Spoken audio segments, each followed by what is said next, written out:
Hello guys, welcome to our channel Rebirth of White Soul. Chapter 168 Ishani का गुस्सा, प्रिया की बेइज्जती। अगर मोक्ष उसका होता तो ये सब कुछ भी आज उसकी होती। उसने मन ही मन सोच लिया था कि वो कुछ भी प्लान करके आज मोक्ष को अपना बनाएगी। उसकी आंखों में मोक्ष को पाने की इच्छा साफ नजर आ रही थी। पर इस वक्त उसे ये ड्रेस चाहिए था ताकि वो पार्टी में शो ऑफ कर सके, क्योंकि इस ड्रेस की कीमत करोड़ों में थी। अगर वो ये ड्रेस पहनकर पार्टी में जाएगी तो सबकी अटेंशन उसके ऊपर ही रहेगी, और इस ड्रेस को पहनकर तो वो और भी खूबसूरत लगेगी। कोई भी लड़का आज उस पर से अपनी नजरें नहीं हटा सकता था। प्रिया अपने मन में खुद को सबसे ज्यादा खूबसूरत मानती थी। उसके हिसाब से किसी भी लड़के को वो अपनी खूबसूरती के जाल में फंसा सकती थी। जैसे उसने राहुल को अपनी खूबसूरती की जाल में फंसाया था। राहुल ने भी तो ईशानी की आने के बाद भी ईशानी के बदले उसे ही चुना था। पर इस बेवकूफ़ को कौन बताए कि राहुल ने इसकी खूबसूरती देखकर नहीं, बल्कि उसको मिलने वाली शेयर की वजह से उसे प्यार करता था। और अब तो राहुल कैसे भी करके प्रिया से बस अपना पीछा छुड़ाना चाहता था। अब तो वो बिल्कुल भी प्रिया से शादी नहीं करना चाहता था। वहीं कांता को अब पता चल चुका था कि ईशानी मिस क्वीन है, जिस वजह से वो और भी गुस्से से ईशानी को देख रही थी। पर दर्शित और ईशानी की नज़र की वजह से वो थोड़ा डर गई थी। वो वहां से दूसरी तरफ चली गई और किसी को मैसेज करने लगी। उसे लग रहा था कि कोई भी उसे नहीं देख रहा है, पर वो नहीं जानती थी कि दो जोड़ी आंखें उसकी ऊपर ही है। वहीं प्रिया मासूम बनने का नाटक करते हुए बोली, ईशानी, मिस्टर मोक्ष ने तो तुम्हारे लिए कितने सारे ड्रेस ऑर्डर किया है, तो क्या तुम मुझे उनमें से एक ड्रेस दे सकती हो? वो मेरे पास आज रात पार्टी में पहनने के लिए ड्रेस नहीं है। इतना कहकर उसने अपना सिर झुका लिया, जैसे उसके साथ कितना अन्याय हुआ हो। पर उसकी बात सुनकर ईशानी की आंखें सर्द हो गई। उसे सब कुछ बर्दाश्त था, पर उसे ये बिल्कुल भी बर्दाश्त नहीं था कि कोई उसके हब्बी की दी हुई कोई भी चीज़ उससे मांगे, क्योंकि उसके लिए उसकी हब्बी की दी हुई हर चीज़ कीमती थी, चाहे वो चीज़ कुछ भी क्यों ना हो। प्रिया की बात सुनकर दर्शित को भी गुस्सा आ रहा था। वहीं सुकेत जी और आरती जी और बाकी तीनों भाइयों को भी प्रिया पर थोड़ा गुस्सा आ रहा था। दादाजी और दादी माँ भी प्रिया को गुस्से भरी नज़रों से देख रहे थे। वहीं नंदिनी तो प्रिया की बात सुनकर समझ चुकी थी कि अब उसे ईशानी की गुस्से से कोई नहीं बचा सकता। ईशानी गुस्से से प्रिया को देखते हुए कोल्ड टोन में बोली, मिस प्रिया मेहरा, लगता है आपको दूसरों की चीज़ों पर हमेशा से नज़र रहती है। आपको दूसरों की चीज़ें ही पसंद आती है और आप उसे लेने के लिए भीख भी मांग सकती है। पर ये सब मेरे होने वाले पति की तरफ से मेरे लिए गिफ्ट है। क्या तुम्हें इतनी भी मैनर्स नहीं है, या तुम्हें तुम्हारे प्यारे माँ बाप भाई ने ये नहीं सिखाया कि दूसरों के गिफ्ट पर नज़र नहीं डालना चाहिए? अगर तुम्हें इतनी ही ड्रेस को ज़रूरत है तो आपने मंगेतर मांग लो। इतनी भी भिखारी नहीं है वो जो तुम्हें एक ड्रेस ना दिला सके। नहीं तो आपने प्यारे मोम, डैड और भाई से मांगो। तुम तो उनकी इकलौती प्रिंसेस हो, क्या वो तुम्हें एक ड्रेस नहीं लेकर दे सकते हैं? इतना कहकर उसने गुस्से और नफरत से प्रिया को देखा और एक सर्वेंट को देखकर बोली, इन सबको मेरे पर्सनल वार्डरोब में रख दो। ईशानी मोक्ष की दी हुई किसी भी छोटी से छोटी चीज़ को भी किसी के साथ शेयर नहीं कर सकती थी। मोक्ष के लिए वो इस हद तक पॉजेसिव थी कि उसकी दी हुई छोटी सी चीज़ को भी ईशानी संभाल कर रखती थी।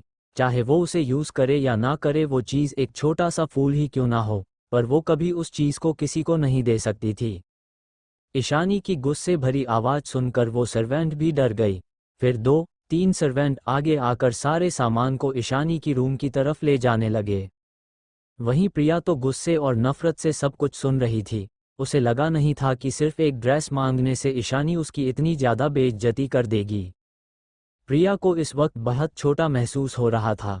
वहीं नंदिनी तो जानती थी कि ईशानी गुस्से में भड़कने ही वाली है, क्योंकि नंदिनी और ईशानी की बाकी तीनों दोस्तों को ही पता था कि ईशानी मोक्ष के लिए कितना पॉजेसिव है। प्रिया ने ईशानी को देखा, फिर मासूम बनते हुए अपनी आंखों में आंसू लिए बोली, तुम इतना गुस्सा क्यों कर रही हो और मेरी बेइज्जती क्यों कर रही हो? मैं तो बस एक ड्रेस ही मांग रही थी। वो इस वक्त मासूम बनते हुए ये दिखाने की कोशिश कर रही थी कि ईशानी कितनी हार्टलेस है, जो उसने सिर्फ एक ड्रेस के लिए उसकी बेइज्जती कर दी। वो बस इस वक्त भी ईशानी को सबके नज़रों में गिराना चाहती थी। उसकी बात सुनकर ईशानी कुछ बोलती उससे पहले ही दर्शित गुस्से से बोला, क्या गलत कहा बच्चे ने? अगर तुम्हें ड्रेस चाहिए तो तुम अपने मोम डैड से बोलो। वो सभी ड्रेस और बाकी सब मिस्टर मोक्ष की तरफ से उसके लिए गिफ्ट है और वो अपनी गिफ्ट तुम्हें क्यों दे? वहीं दादी माँ भी गुस्से से बोली, तुम तो शॉपिंग पर हमेशा जाती रहती हो, तुम्हें तो तुम्हारे मोम डैड और भाई से पैसे मिल जाते हैं। आज पहनने के लिए भी तुमने उस दिन ड्रेस ले लिया था, फिर भी तुम्हें ड्रेस की ज़रूरत क्या पड़ गई? सुकेत जी और आरती जी और समीर भी प्रिया को देखने लगे। वो भी यही जानना चाहते थे कि जब उस दिन प्रिया ने ड्रेस लिया था उनके साथ शॉपिंग मॉल से, फिर उसे ड्रेस की क्या ज़रूरत है? प्रिया ने जब देखा कि सब उसकी तरफ कैसे देख रहे हैं तो वो थोड़ा डर गई। फिर अपनी आंखों से मगरमच्छ के आंसू बहाते हुए बोली, दादी माँ आप मुझे गलत समझ रही है। उस दिन मैं जो ड्रेस लाई थी वो मेरी एक फ्रेंड को पसंद आ गई थी, इसलिए मैंने उसे वो ड्रेस दे दिया था। मैंने सोचा था कि आज अपनी कोई पुरानी ड्रेस पहन लूंगी, पर जब मैंने देखा कि मिस्टर राजवंश ने ईशानी के लिए इतना ड्रेस भेजा है तो मैंने सोचा वो शायद मुझे एक ड्रेस दे सकती है। मैं आज पहनकर उसे फिर से लौटा देती। इतना कहकर वो रोने लगी। वो तो बस ये चाहती थी कि उसके मोम डैड उसके साथ दे और वो भी देखे कि ईशानी कितनी छोटी सोच की लड़की है जो एक ड्रेस भी नहीं दे सकती। वहीं उसकी बात सुनकर सुकेत जी आरती जी को थोड़ा बुरा तो लग रहा था, पर उनके हिसाब से ये गलत था कि किसी और से मिले हुए गिफ्ट को मांगना। तभी ईशानी एक मजाकिया आवाज में बोली, लगता है मिस प्रिया की घटिया आदत अब तक गई नहीं है। वो नई ड्रेस को पहनने के बाद रिटर्न देना चाहती है, जैसे पहले अपनी पुरानी ड्रेस को दे देती थी। पर वो क्या है ना तो मुझे उस वक्त कचरा छूने की आदत थी, ना अब है। इतना कहकर वो वहां से उठकर चली गई। वहीं नंदिनी को भी हंसी आ रही थी, वो भी वहां से उठकर चली गई। वहीं प्रिया अंदर ही अंदर गुस्से से भर गई थी, क्योंकि वो समझ गई थी कि ईशानी फिर से कचरा कहकर गई थी। वहीं बाकी सब भी समझ गए थे कि ईशानी ने कचरा प्रिया को ही कहा है। उन्हें याद था कि कैसे प्रिया ने अपनी सारी पुरानी ड्रेस को ईशानी को दे दिया था, पर ईशानी कभी उन्हें नहीं पहनती थी। भला किसी की दी हुई पुरानी ड्रेस वो क्यों पहनती, जबकि उसके लिए वो अनकंफर्टेबल हो? तभी दादी माँ बोली, दूसरों की चीज़ों पर नज़र डालने की आदत गई नहीं है अभी भी तुम्हारी। मैं भी किसे कह रही हूँ, गलती तो मेरे बेटा, बहू और पोतों की है, जो अपनी हीरा जैसी बेटी को छोड़कर तुम जैसी घटिया कचरा लड़की को अपने सिर पर बिठाए हुए है। फिर सुकेत जी, आरती जी और बाकी तीनों पोतों की तरफ देखकर बोले, उस वक्त भी मैंने तुम सबको समझाया था, पर तुम सबको तो अपनी इस नकली बेटी की पड़ी थी। उस वक्त तुमने मेरी बच्ची की कभी केयर नहीं की और ना ही उसे कभी प्यार दिया। उसके सामने ही आपने इस कचरे से उठाई बेटी को प्यार दिया। तुम लोगों के प्यार के लिए वो तरसती थी, पर तब तुम सबको उसकी वो मासूमियत और प्यार की चाह नजर नहीं आए। अब तो वो तुम सबसे नफरत करती है। एट लिस्ट अब तो सुधर जाओ और अपनी इस घटिया बेटी की असली चेहरा देख लो। दादी माँ की बात सुनकर सबकी आंखों में आंसू आ गए। वहीं प्रिया को तो दादी माँ पर गुस्सा आ रहा था। उसका तो मन कर रहा था इस बुढ़िया को अभी जान से मार दे। इसकी हिम्मत कैसे हुई उसे कचरे से उठाई और घटिया कहने की, पर वो गुस्से को अपने अंदर दबा लिया और अपनी आंखों में आंसू लिए सबकी तरफ देखने लगी। पर किसी को उसकी फीलिंग्स की परवाह नहीं थी। कोई भी उसकी तरफ से कुछ नहीं बोल रहा है, ये देखकर तो उसे और भी गुस्सा आ रहा था। तभी आरती जी रोते हुए बोली, हम मानते हैं कि हमारी गलती है। हम सब ने हमारी बच को वो प्यार और अपनापन नहीं दे पाए जो वो डिजर्व करती थी। हम उससे हर दिन माफ़ी मांगने को तैयार है। वो जो भी सजा देगी वो मानने के लिए तैयार है। पर मैं अब और अपनी बच्ची की आंखों में आपने लिए नफरत देखकर बर्दाश्त नहीं कर पा रही हूँ। क्या मेरी बेटी कभी हमें माफ़ नहीं करेगी? क्या वो कभी फिर से मुझे फिर से माँ कहकर नहीं बुलाएगी? मैं ऐसा क्या क्या करूँ कि उसकी नफरत कम हो जाए? मैं ऐसा क्या कर कि वो बस एक बार मुझे माँ कहकर बुलाए? इतना कहकर आरती फूट फूट कर रोने लगी। वहीं सुकेत जी और समीर, रिहान और अयान की आंखों में भी आंसू थे। वो सब भी तो चाहते थे कि ईशानी चाहे उन्हें जो भी सजा दे दे, पर उन्हें एक बार पापा और भाई कहकर बुलाए। वहीं उन्हें रोता देख दादाजी और दादी माँ को अच्छा नहीं लग रहा था, पर वो कर भी क्या सकते थे, ये सब उनके कर्म था तो फल तो भुगतना ही था। वहीं अपनी मोम, डैड और भाइयों को ईशानी के लिए रोता देख प्रिया की आंखों में नफरत उतर आए। वो अपनी नफरत को छुपाते हुए बोली, मोम, डैड, भाई, ये सब मेरी वजह से हुआ है। अगर मैं नहीं होती तो आप सब ईशानी को प्यार करते, उसे अपना लेते, तो आज ईशानी मुझसे इतनी नफरत नहीं करती और आप सबसे भी नफरत नहीं करती। ये सब मेरी वजह से ही रहा है। जब ईशानी इस घर में आई तभी मुझे इस घर से निकल जाना चाहिए था। इतना कहकर वो रोने लगी ताकि उन सब का थोड़ा ध्यान उसकी तरफ आ जाए। पर उससे उलट रिहान गुस्से से बोला, हाँ सही कहा तुमने, अगर तुम नहीं होती तो ये सब होता ही नहीं। हम सब अपनी बहन की जगह तुम्हें नहीं देते और ना ही उसके हिस्से का प्यार तुम्हें देते। हम सब उसे ही प्यार करते तो आज ये सब नहीं होता। और ना मेरी बहन हम सब से नफरत करती। तुम्हें हॉस्पिटल से मेरी बहन ईशानी के बदले इस घर में आना ही नहीं चाहिए था। तुम इस घर में आई हुई सबसे बड़ी गलती हो और उससे भी ज़्यादा गलती हमारी है। जब हुए हमारी बहन मिली तब हमें उसे प्यार देना चाहिए था, जो हम सब नहीं दे पाए और तुम्हारे फीलिंग्स के बारे में ही सोचते रह गए। इतना कहकर वो गुस्से में वहां से उठकर चला गया। वहीं बाकी सब तो हैरानी से उसे देखते रह गए। रिहान ने आज से पहले इसी बात का भी भेद किया था प्रिया के साथ। सब यही सोच रहे थे कि आखिर रिहान को हो क्या गया अचानक। वहीं अयान भी रिहा के पीछे बाहर चला गया। प्रिया को तो विश्वास नहीं हो रहा था कि ये सब बातें रिहान भाई ने उसे बोला था, जो उसकी सबसे ज्यादा केयर करता था। उसकी आंखों में इस वक्त नकली आंसू की जगह सच में आंसू आ गए थे। वहीं ईशानी अपनी दोनों हाथ को रेलिंग पर टिकाए खड़ी थी और नीचे हो रहे तमाशे को देख रही थी। उसने मन ही मन सोचा, ये तो कुछ भी नहीं है, अभी तो आप सबको और तड़पना है। वहीं नंदिनी जो उसके पास खड़ी थी, वो बोली, ये आज मिस्टर रिहान को क्या हो गया जो ये अपनी प्यारी बहन पर इतना गुस्सा कर रहे हैं। लगता है इनके दिमाग में कोई चोट आ गई है, जिस वजह इनका दिमाग ठीक से काम करना शुरू कर चुका है। इतना कहकर वो हंसने लगी। चैप्टर 169, कांता की फिक्र, प्रिया की प्लान, पार्टी की शुरुआत।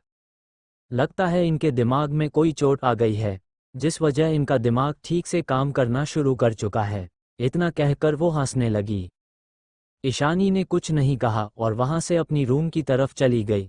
उसके जाने के बाद नंदिनी भी उसके पीछे पीछे चली गई। वहीं नीचे अभी भी सब रिहान की कही बातों के बारे में सोच रहे थे। प्रिया को आज से पहले कभी भी ऐसा महसूस नहीं हुआ था। आज उसे ऐसा लग रहा था जैसे सब कुछ उसके हाथ से पूरी तरह से जा चुकी है। रिहान की कही बातें उसके कानों में गूंज रही थी कि उसे इस घर में आना ही नहीं चाहिए था। आज तक प्रिया को कभी रिहान ने ऐसा नहीं बोला था। उसने गुस्से और दर्द से अपनी मुठिया भींच लिया, नहीं गलती से हो या कैसे भी वो इस घर में आए हो। पर ये घर सिर्फ उसका था, ये परिवार भी उसकी थी, ये प्रॉपर्टी और सबका प्यार पाने का हक भी सिर्फ उसकी थी, ना कि ईशानी की। ईशानी की इस घर में लौट कर आना ही सबसे बड़ी गलती थी। अगर वो नहीं आती तो आज भी सब पहले की तरह होता। वो इस घर की और सबकी लाडली प्रिंसेस थी।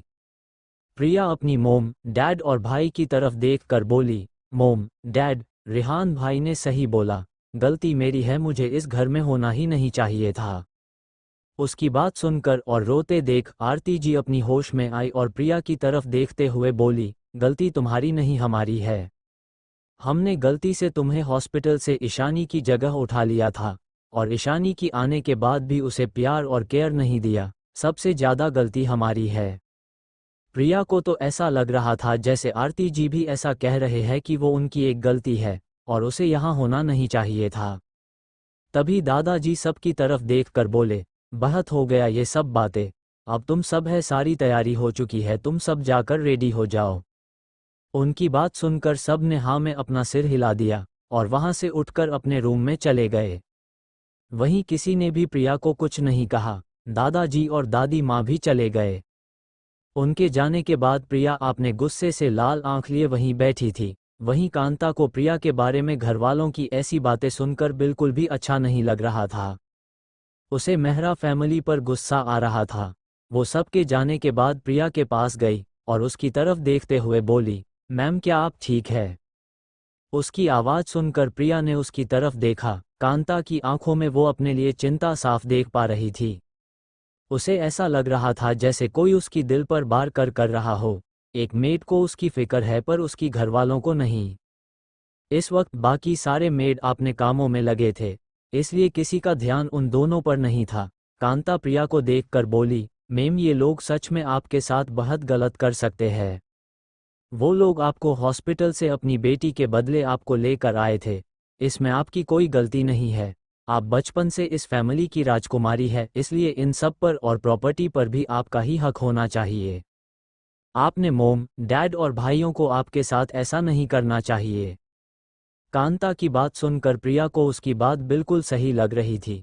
उसे तो अब कांता ही सबसे अच्छी लग रही थी। उसे ऐसा लग रहा था जैसे सिर्फ कांता ही उसके साथ है।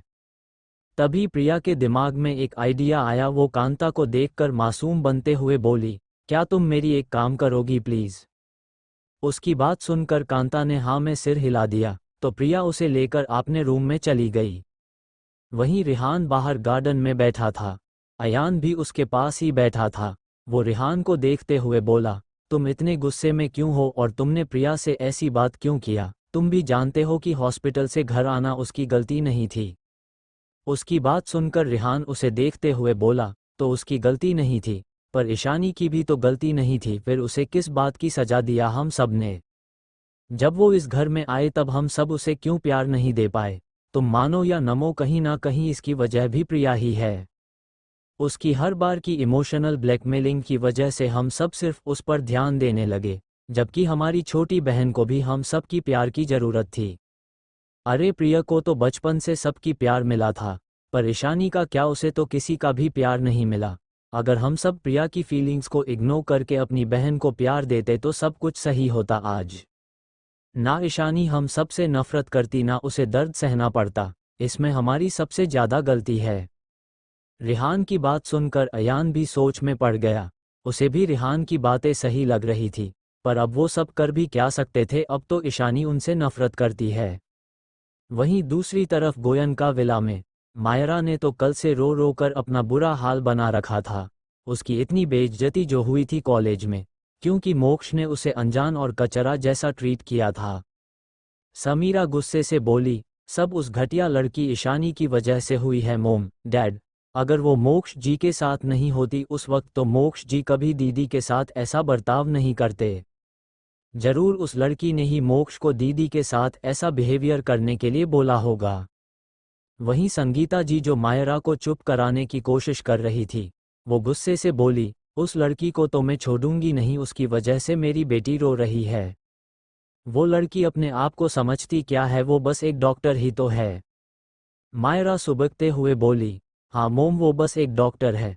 उसमें इतना क्या खास है जो मोक्ष उसे इतना प्यार करता है? और मेरी तरफ तो वो देखता तक नहीं है। पर मोम, मैं मोक्ष से बहुत प्यार करती हूँ, मैं उसके बिना नहीं जी सकती। मुझे मोक्ष चाहिए मोम। डैड प्लीज आप कुछ भी करके मेरी शादी मोक्ष से करा दीजिए। संगीता जी उसके सिर को प्यार से सहलाते हुए बोली, तुम रो मत, देखना मोक्ष और ईशानी जल्दी अलग हो जाएंगे। मैं मोक्ष और तुम्हारी शादी कैसे भी करके करा के रहूंगी। अपनी मोम की बात सुनकर मायरा खुश हो गई और संगीता जी की तरफ देखकर बोली, आप सच कह रही है ना मोम? तभी नीलेश जी बोले, बिल्कुल बेटा, हम तुम्हारी शादी जरूर मोक्ष से कराएंगे। ऐसे भी अब तो हमें पता है कि ईशानी उस मेहरा फैमिली की बेटी है, तो हम आसानी से उनसे निपट सकते हैं। उनकी बात सुनकर मायरा खुश हो गई और नीलेश जी के गले लग गई। थैंक यू डैड, मुझे बस मोक्ष चाहिए, उसके बिना मैं किसी और से प्यार नहीं कर सकती। तभी समीर बोली, वैसे आज तो मेहरा फैमिली की बड़े बेटे समीर मेहरा की एंगेजमेंट है, क्यों ना हम भी वहां जाए? हम वहां ईशानी को नीचा दिखा सकते हैं। वहां तो मोक्ष जी भी होंगे, तब उस घटिया लड़की ईशानी की हैसियत और हमारी हैसियत देखकर उन्हें जरूर रियलाइज होगा कि उन्होंने गलत लड़की को अपने लिए चुना है।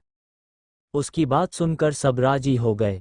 वहीं मायरा भी एक्साइटेड हो गई और मन ही मन बोली, आज तो मैं सबको और आपने मोक्ष को साबित कर दूंगी कि मैं उस ईशानी के कई ज़्यादा बेहतर हूँ। शाम का वक्त, इस वक्त पूरा मेहरा मैंशन बहुत खूबसूरत तरीके से सजाया हुआ था। धीरे धीरे सारे मेहमान भी आने लगे थे। वहीं सेठी फैमिली भी थोड़ी देर पहले पार्टी में आ चुके थे, क्योंकि सुहाना और समीर की एंट्री साथ में होने वाली थी, तो सब अंदर थे और बैठकर बातें कर रहे थे। थोड़ी देर बाद हॉल की लाइट डिम हो गई और लाइट का फोकस सिर्फ सीडीओ की तरफ था। धीरे धीरे दो इंसान का पैर नजर आने लगा, फिर धीरे धीरे लाइट ऊपर की तरफ होते हुए उन दोनों की चेहरे पर पड़ी। एक पल के लिए सबकी आंखें उन पर ठहर गई। दोनों बिल्कुल परफेक्ट कपल लग रहे थे। ये दोनों कोई और नहीं समीर और सुहाना थे। दोनों इस वक्त मेड फॉर इच अदर लग रहे थे।